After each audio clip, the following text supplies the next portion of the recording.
Today on Cricbuzz Live is going to be about alliterations, and therefore we've put together this eclectic mix of experts, Jovial Joy and Gadget Gavaskar. How about that, sir?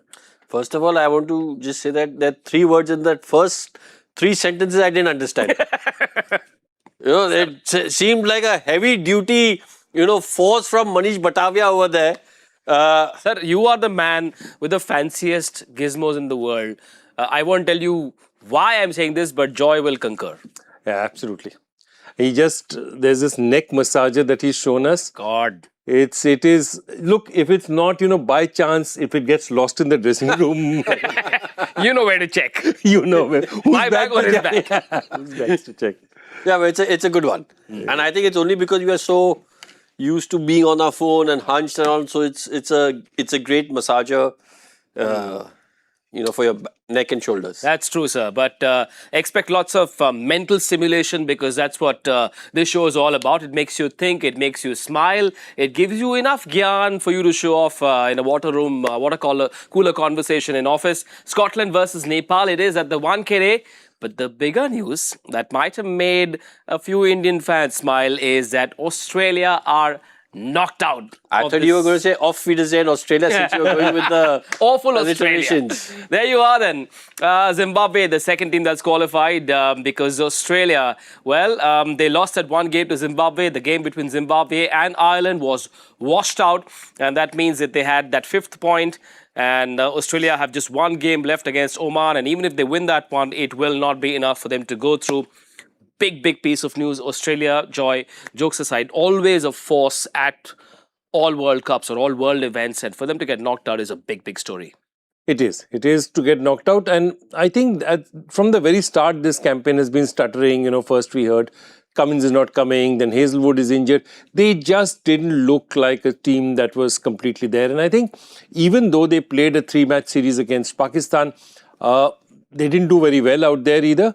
So I think you've got to ask yourself that somewhere this was not cooked, or the pieces they had, on paper it looks fine. On paper you say they've got the spinners, they've got the all-rounders, but together I don't think they look like the unit that we're used to seeing from Australia.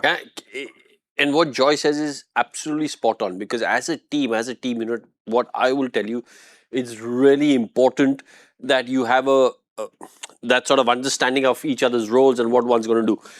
If you have a look at our domestic structure, and if you have a look over the last so many years of, when a Ranji Trophy team plays the Razal Irani Cup against rest of India, which is generally superstars from the rest of the country, is the Ranji Trophy team that wins.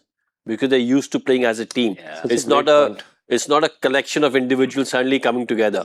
Now, because of the injuries that Australia had, a few coming out, few pulling out, players coming in. These are players, again, all quality players. Okay. But it's not the T20 team that Australia has been used to over the last few years. So suddenly there are a few changes, few new faces coming in.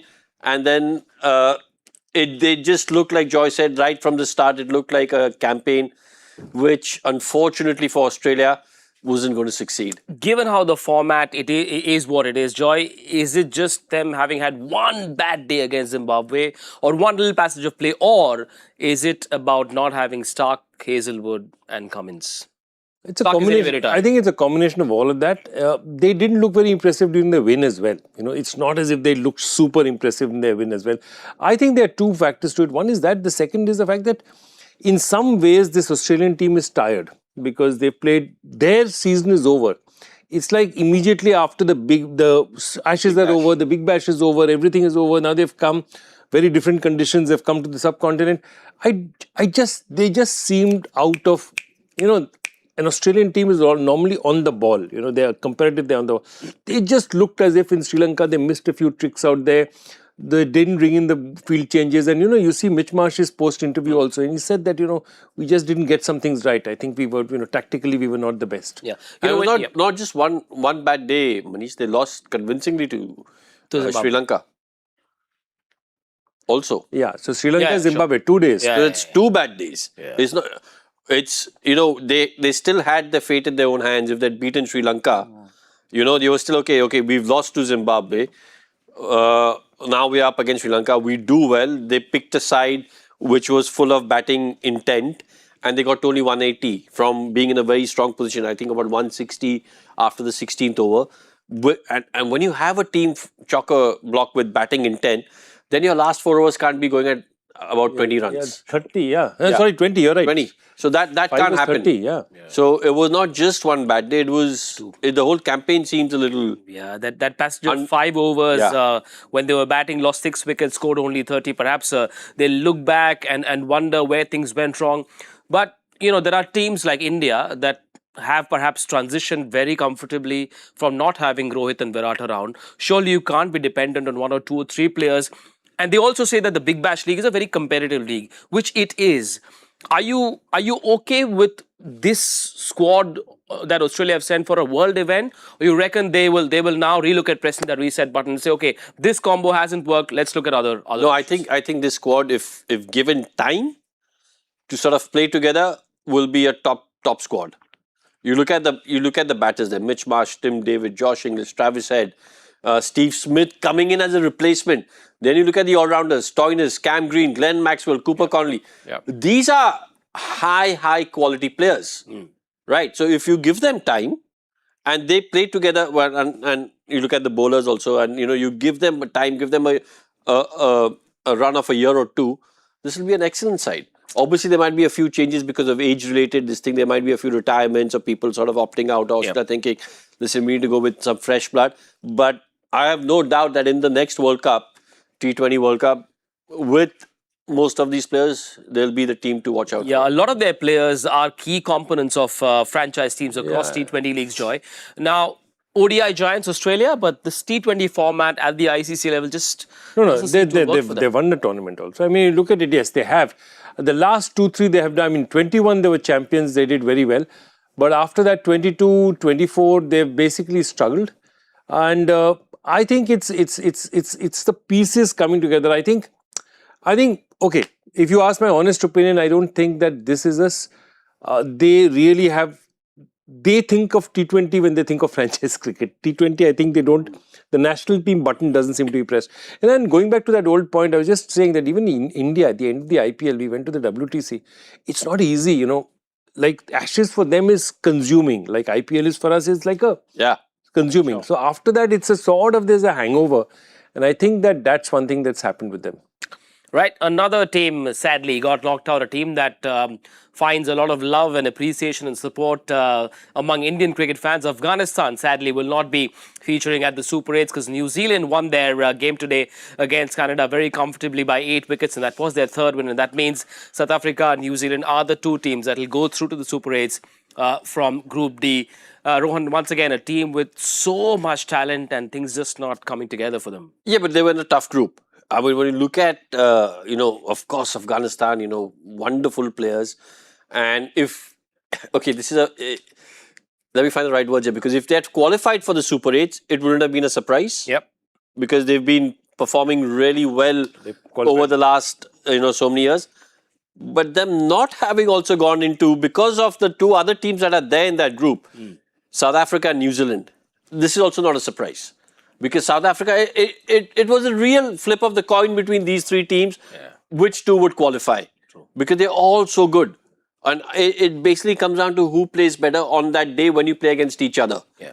So on that head-to-head, who wins the game, you're going to qualify. And now South Africa and New Zealand are just over the last 2 years, the way they found another gear in their T20 game and T20 format is just magnificent to watch. Feel for Afghanistan, though, at some stage, the neutrals, the observers will say, where are the results? No, they've got results. I mean, that's my point. Let's break this down. You've had one defeat which can happen anytime, that one day New Zealand blew them out. Look at that South Africa game, super over. Fazal Haq Farooqi gets that ball through, it's done. Gurbaz crosses the boundary, just manages to get, crosses Colin Miller, and that's a 3rd super over. Yeah. So they were that close against a top side who were the last World Cup finalists. So look, you can look at that campaign and say, I'll say there was one bad match, the New Zealand match. It was one bad match. The other, you're against South Africa, you went head to head, it just didn't happen. So look, should have won. They should have won. They had twice chances to close it. And if in that South Africa game, it's For me, it's not South Africa having won that game, it's Afghanistan having lost that game. Yeah, we will take a look at how the Super 8 stack up. Just the one spot left from the India group, where it's a three-way race as it stands right now between Pakistan, USA and Netherlands. And I suppose we will have that 8th qualifier tomorrow as well.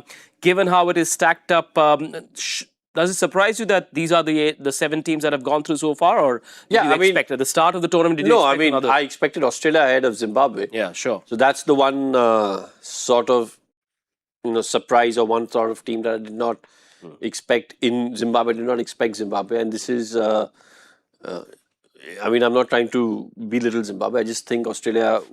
I mean, everyone's thinking. It was a bit of a surprise and a shock that Zimbabwe beat Australia, but it's good for us because every time Zimbabwe is beaten Australia in the World Cup, we've gone on to win the World Cup. So yeah, but otherwise, other than that, it's more or less the teams that you expected to qualify to the next phase. Expect a very solid clash today as well. 2 teams already eliminated, so dead rubber for a few, but who knows? We might see some young players putting their hand up, playing at the one-caddy. Scotland versus Nepal. Rohit Paudel, the Nepalese captain, has won the toss and they've chosen to bowl first. Just the one change for Nepal in their lineup. They've added some batting reinforcements. Sandeep Johra, in fact, comes in as the only change they made. He comes in for Karan Casey, and that is the 11 they will go in with. Lots of promise from Dipender Singh Airi, who is their top scorer so far. Rohit Paudel is there as well now. It's a tricky one, Rohan. How does one look at this Nepalese team? They came very close to beating England, lost by 4, and then 2 massive losses. I'd be disappointed with their campaign. If they had lost heavily to England and won against the 2 other teams, you'd say, okay, this is what this is how you'd expect the Nepal campaign to go, because from the outside, from what we've seen in terms of talent that they've shown, they should be heading a little ahead of all the other associate member countries. Yeah. Right, because when you're playing in that sort of group, that category, you've got to be thinking, okay, Nepal should be winning their games against the associate member countries, but they haven't. Now, you've got the ability to run England close. England haven't been playing the best T20 cricket so far in the competition. They've been a little, under the pump. But still, England are, a crack side. And you've run them close, and then you go and lose by 10 wickets to Italy. Yeah. It's a very interesting campaign from Nepal. And for me, I think it's a disappointing campaign. Because all eyes were on Nepal, all eyes were thinking, and we've said this before on the show so many times, that maybe this is a team that can make the step up into a full member country. We need to maybe, show them a lot of love, a lot of support, because it looks like it's got a structure. They've got their own league. They've got, players coming out, outstanding talent, adventurous cricketers. But the campaign has been disappointing. As part of any player or any team's evolution, of course, skill is one aspect, but tactical nous, tactical awareness, game awareness, these are aspects that I suppose take a long time, and I'd like both of you to weigh in on this. How does a young team or a new team like this work on that aspect of their cricket? Actually, it's interesting you say so, because if you start off, I was just thinking about the captains. The first time that, Nepal came into my cricket radar actually was thanks to an old, your coach as well, Dav Watmore. Yeah. So Dav Watmore was a coach, the guy who coached Sri Lanka in '96, has coached so many other top countries, including Pakistan, National Cricket Body, Bangladesh, Zimbabwe. He's coached everywhere. He was coach of Nepal for 2 years. Okay. Then I think Manoj Prabhakar was coach of Nepal. Then Monty Desai came in, did some really good work with them. Monty Desai, of course, you associate him with the Rajasthan Royals, did fantastic work. Now Stuart Law is there. So they've had some really, really good guys coming in and working with them. You're right. I think this is the way they lost their second match. It's almost immaturity. They were so high up against England that they thought this match would be we'll just do it. And they just, that immaturity, that every day is a new day. And what happened the last day is just over. You might have been very close with England, but it's over. That maturity is not there in the team as yet. And I think also, they have never seen this kind of support as they have seen this time. Sure. The number of travelling fans, the number of people out there, the number of people in the stadium. So there was a lot of pressure on them. These are, whatever it is, they are young kids. It's mostly a young team. Yeah. I feel that they've got themselves into pressure. Look, again, there's one really bad loss, which is, you have to say, is the one to Italy. Because West Indies, yes, you might have beaten them, but that West Indies team that came that you'll beat in a bilateral was by no means the best West Indies team. Side. Yeah, Sure. It was the second string side. So where are we talking about? So it's one bad match again. Italy, one bad match. Yeah, for you. Well, I think when you talk about how can they improve, I think the basic thing for most developing nations is your grassroots level cricket. And when I say your grassroots level cricket, I'm not talking about coaching. I'm saying those kids need to be playing as many matches as possible. Put them under match environment. Sachin Tendulkar's coach, Ramakant Achrekar, used to take him to bat in one match. If he used to get out, get on the scooter, go and play another match. Go and bat in another match. That is the match thing. You go from a match environment that's completely different from playing in the nets. Because in the nets, you nick one, you're still batting. It's that intensity is very different. Play as many matches when you're kids, and you learn different match environments. You know what to do. Then you suddenly realize, yeah, okay, we are in a strong position here, but 2 wickets fall, and suddenly we're not in such a strong position. It can be a little shaky. Yeah. So your whole thinking about the game changes because you get that experience. He says a beautiful thing. I worked in the Under-17 Football World Cup. And, we're looking at how we play. And we've realized that top footballers that say, if you have to play Under-17, we were picking them up 14 and a half, 15. They started playing official matches, That's around when they were started playing. By that time, in his career, Messi has played 200 official matches. Yeah. He's from the age of 9, he's been picked up by the Barcelona Academy. They play matches all the time and there's no substitute for match play. Yeah. You can train as much as you want to. So that understanding the nous of what is happening in a game around you, so much of it is to do with matches. There's one other interesting phenomena, which is you have to look at Nepal topographically. So what is Nepal? It's high on the west. West Nepal is high. And then East Nepal is a terai, where it sort of goes into the UP and the Bihar borders. Now, what happens is, financial capital of Nepal, Kathmandu, all the money is this side, But the land to play is not here, the land to play is in the Terai. So, one of the things that Nepal cricket has to do is to say that find academies in the lower regions of Nepal. Because in the hills, any place to try and build grounds is not easy. Sure. So, that's one of the things they are struggling with and trying to figure out, that how do I actually get more people out here to play? Because the money is here, but the ability to play and the grounds are down there. And that's an interesting problem. So sometimes geography plays such a role in a team's development. Fascinating. All I want to say is, when you tune into Cricbuzz, you get an English lesson and a geography lesson. And a lot more. Yeah. Coming up, I have a surprise for these two as well. I won't tell you what it is. Wait for it. We have to talk about Scotland, guys. No changes to their playing 11. This is, of course, their last game, possibly the last World Cup game for their veteran captain, Richie Berrington as well, who joy rates very highly. This is the 11 they're going in with, but we're going to zoom out and look at the bigger picture, Rohan. Up until 2 weeks before the start of the World Cup, they didn't know they had to come for the World Cup. Last minute call, they turned up and they did what they did. How would you look at their campaign? Oh, fantastic. Great. Unbelievable. Look, but again, if someone called me I'll give you an example, my own example, right? I was on holiday in Sharjah. Do you know this story? I was on holiday in Sharjah. Just, India were playing a tri-series with Pakistan and England. I'd gone to watch the game. This was, I think, maybe late 90s, early 2000. I can't really remember when. And suddenly there was, I think, a stomach bug or a flu that spread through the Indian team. And the manager of the Indian team, the late Anshuman Gaikwad, knocked on my room door and said, "We need you."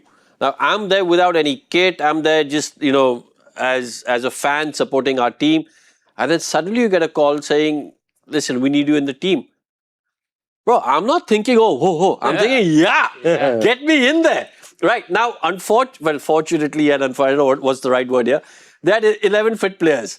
I was hoping one more needs to go down. I was like, one more needs to go down here. Now, in that series also, I had to borrow clothes from everyone.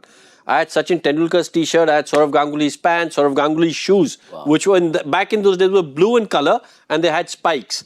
Now, two stories of it. So the match referee called me at the end, and I was fielding all the time. So I was called back and said, "Listen, I'll have to fine you, if you keep wearing these blue shoes." So I told him, "Sir, 100% of 0 is 0. You can find me whatever you want because I'm not... 10% of match is 50%. Yeah, I'm not getting paid for this. So you can find me whatever you want. Yeah. Now the other thing is, because I had Sachin Tendulkar's shirt on the back, Darren Goff came to me and said, can we swap shirts? In my head I'm thinking, oh, what a nice chap. He also swap shirts with a youngster. Yeah. It's only later that I realized it was because there was Tendulkar at the back, and me and Goffy still talk about it and still laugh at it. So look, if you get an unexpected call-up to play the World Cup, you're not thinking twice. Yeah. You're saying, yes, brother, I'm in. Yeah. Like, whatever it is. If it was like, forget 2 weeks, it was 2 days before, all those players in that squad, wherever they were, they could have been holidaying in Mexico City. They would have caught a flight back and said, we are in. Because it's the chance to play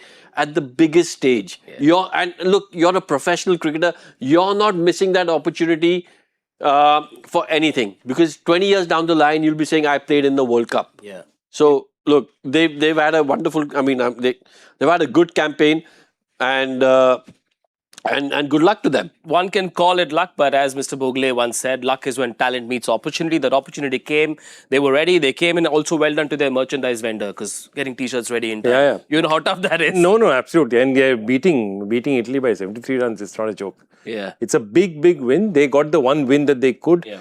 They looked pretty decent whenever they played. They didn't let their team down at all. And I think they've had a blast. And I think the best part of it is, in some ways, it's without pressure. Yeah. They've just come in and fun. played. Yeah. They could get another win today. Yeah, they could get another win today. We're here in 2026, February. The T20 World Cup is going to get into the Super 8 zone as well. But when Joy is around, we tend to look at everything from the trivia lens. And on this day, in 2005, Joy, tell us what happened. First ever T20 international match, Eden Park. 214 for 5 was Australia. Ricky Ponting top scored with 98. Very interesting. That New Zealand team that you see, they reached 170. Brendan McCullum also got some runs. The interesting part of it is they went back from that lovely black uniform that we used them to the traditional old beige uniform that used to look really horrible, which you remember from the 80s World Championship of Cricket. And they also had one more thing. A lot of them went back to 80s hairstyle, like mullets and headbands and stuff. Yeah. But you know what? When I just had a look at that scorecard again, and if you can have a look at that scorecard again, what is really interesting is that Australian batting template is still applicable right now. Template. Yeah, exactly. You look at the strike rate of Ricky Ponting. Okay, he's gone on. It's unbelievable. Then you look at Andrew Simon's strike rate. That's over 200, 250.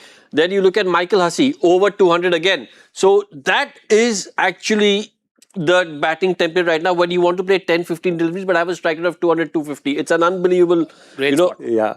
Also, it's very interesting that the first T20 was like that, a 200 plus score. And then so many T20s went before you reached 200 again. Yeah.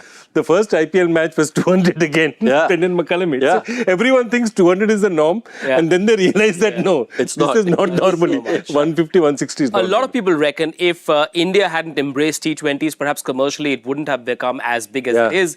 Here's what happened when India played their first ever T20 internationals. It was a one-off game in South Africa, against South Africa at Joburg. And this is a bit of a Cricbuzz special, guys. All of them. Sehwag got 34, Zach was bowling, Zach got 2 wickets and DK was man of the match. 31 of 28. I want to know why he was man of the match. The next time we have in the stadium, we have to get him. The one other thing we forgot was that on that first T20 international that was there at the Eden Park, you saw something that you've never ever seen in a cricket field, which is that remember that famous underarm bowling incident? So Glenn McGrath went and replicated the underarm bowling incident, and Billy Bowden took out a red card and showed to him. So the only red card shown in international cricket. It perhaps was a bit of a hit and giggle kind of activity. Absolutely. Did anyone imagine it would become this? No, you wouldn't, because if you're replicating an underarm ball and a red card in an international game, that tells you it was. It was not taken seriously, but it wasn't taken as seriously as it should. And all the cricketers had their nicknames at the back, which is something which is still used. And mullets and all of that, so it was more of in a sense, an exhibition game. Also, is this the day when we all collectively say, thank you, Misbah? He hadn't played that scoop shot, who knows? Thank you, Misbah. Thank you, Sri, for holding on. Oh, yeah. Because he's one of the dodgiest fielders you see. When it came down, all of India was stopped breathing for a while. There was a time when India didn't really warm up to this format, right? Initially, India was that World Cup itself, because, you know, as we've said, in that World Cup, a lot of the senior players opted out of the World Cup. Yeah. It wasn't that they were rested or dropped. They opted out, said, we don't want to go for this World Cup. Sachin, Dravid, Ganguly, in fact, he's given an interview. Lalit Modi has given an interview saying they were in England at the time just before that. Yeah. And this just after the World Cup disaster in West Indies. They were playing a season in England. And they said, look, this is the end of a long season. Don't take us to this sort of fun World Cup which is there. Let the kids go there. Yeah. And there was a kid called sort of MS Dhoni, put up his hand and said, I'll go. And history changed after that. It's so amazing. I mean, just you think about it. If any of those four said yes, I mean, who all are there? Look at it. There's Sachin, Ganguly, Dravid, Kumble. If any of those four say yes, they become captain. Captain, absolutely. And it changed Indian cricket and, dare I say, world cricket as well forever. And all of us have been beneficiaries in one way or the other of that decision to go and play the World Cup and then win the World Cup. But as it often happens in Indian households, when a kid turns 21, we take stock of life. This format is now 21 years of age. We have to get you guys to tell us your top 5 batters of the last 21 years. In this format, we'll start with number 5. I was thinking about it. So I'm going to go number 5. I'm going to go with somebody who I thought was, who I think today epitomizes international batting, which is Abhishek Sharma, because he's playing 20, 24, 25, 26 level of batting. So the 5th best batter I've seen at this point in time, I'm saying, is Abhishek Sharma. Okay, number 5 for you? I'm not going number 5 or number 4 because I have no order in that sense. Sure. But Abhishek Sharma does make my list because his strike rate of 190 over 40 internationals is head and shoulders above a lot of other international cricketers from the big nations. Yeah, I think it's right up there. No, it's up there even among small nations. Yeah, because see, sometimes the small nations play smaller teams like Mongolia, and you have you have this. But even then, it's top. So it's right up there. So he definitely makes my list. Now, this is a fool's game, really. You know, to try and pick, top 5 from across, generations, fool's game, because what was an acceptable strike rate in like 2007 is no longer acceptable. But you've got to take into account that that was great in those days. Sure. So you shouldn't belittle that. So taking that into account, I will have I'll name 2 more players, 3 more players. Give me a number 4 for now. I don't have a... Okay, give me a second player. Second player, I will go with Chris Gayle. Okay, for you, number 4? Number 4, the person I'm going to put is Owen Morgan. In 2008, 9, 10, 11, okay, playing for England, then later playing for Ireland, then England, but also Middlesex. He was a master of the T20 game, okay? And he took that form to T20 internationals also. Yeah. He was a fabulous T20 international player at the start of his career.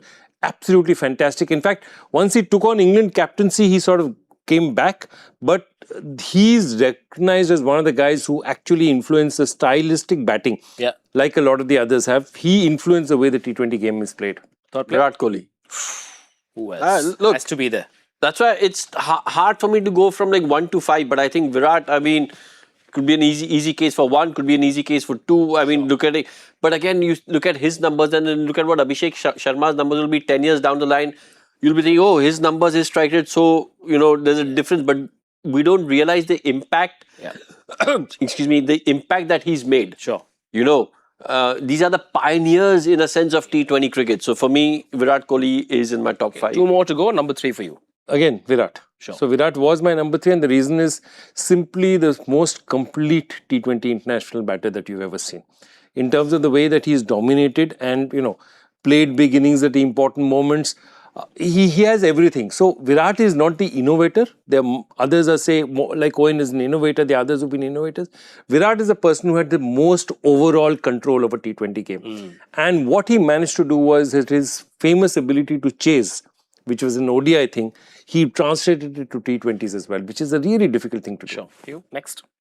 My next is obviously AB de Villiers. I think you can't look at T20 cricket and not mention AB because he's just been outstanding. Okay. AB de Villiers, for me, one of his big things and one of the big innings I remember is him scoring 33 in a test match where he batted the whole day. Now, when you've got the ability to do all of that, it just shows the man's temperament, his genius. And for me, AB de Villiers is in my top 5. Number 2? Again, A.B. de Villiers. A.B. de Villiers for me, Mr. 360, ability to play it all round.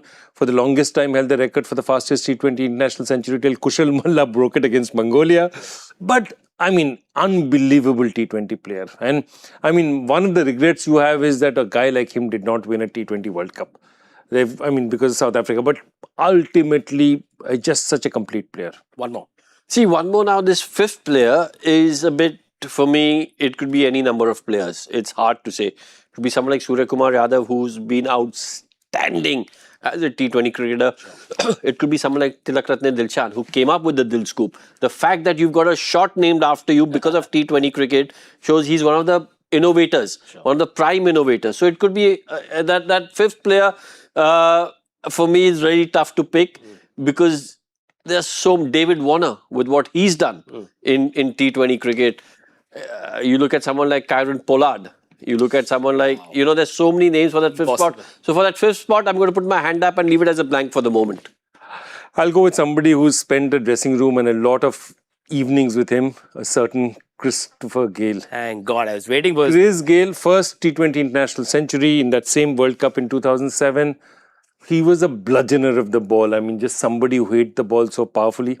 He once nearly killed me in the nets in South Africa. I was in the nets and KKR was practicing and he whacked a ball and it was just chance I turned like that. The ball went past my head and it taught me that lesson of never turn your back in the nets. Whenever the nets... No, I was 20 yards behind the bowler, but never turn your back on the nets. Chris is batting. And again, if memory serves me right, and I don't know what, but he was the first to get to 1,000 sixes in T20 cricket. Not many people, he's been retired for a while now, but still not many people have got to 1,000 sixes. So he's in a bracket of few, 14,000, over 14,000 T20 runs. So his numbers are just phenomenal. I mentioned him early on, right? Yeah. I mean, It's actually a very cruel exercise to ask anybody to pick only 5 from a 21-year-long history of this format. You guys and girls can as well. Leave your favorite 5 T20 international batters in the comment section and we'll try and discuss some of them when we can. Right, quick update once again in case you've just joined us. Scotland will be batting first. Rohit Paudil, the Nepalese captain, has won the toss at the Wankhede and they will be bowling first. Gentlemen, before we get to predictions, we need to have today's joy factor. Okay, let's have a quick look at it. It's a simple one. In the 2003 ECB National League, which overseas professional Scotland scored 600 runs and an average of 66. He would have got more runs, but his team played only 11 matches. Other teams played 18, 19 matches, but his average was right up there among the top 3. Right. I tried to crack this one, but I think I've just hit the wall. I'll try. Come back to us with the answer and we'll try and confirm it by the end of our coverage. Quickly, predictions, gentlemen? I see what you did there. Yeah. I see what you did there. Yeah. Predictions, first innings. Wankhede, good batting surface. Good batting surface. 194. Ooh, nice. Who did you say won the toss? Nepal bowling first. Nepal? Nepal. 181. I'm going to go 179. Lock it. Enjoy it. It's not a dead rubber. Expect some lively action. Enjoy it and join us after 10 overs on Cricbuzz Combox. Bye-bye.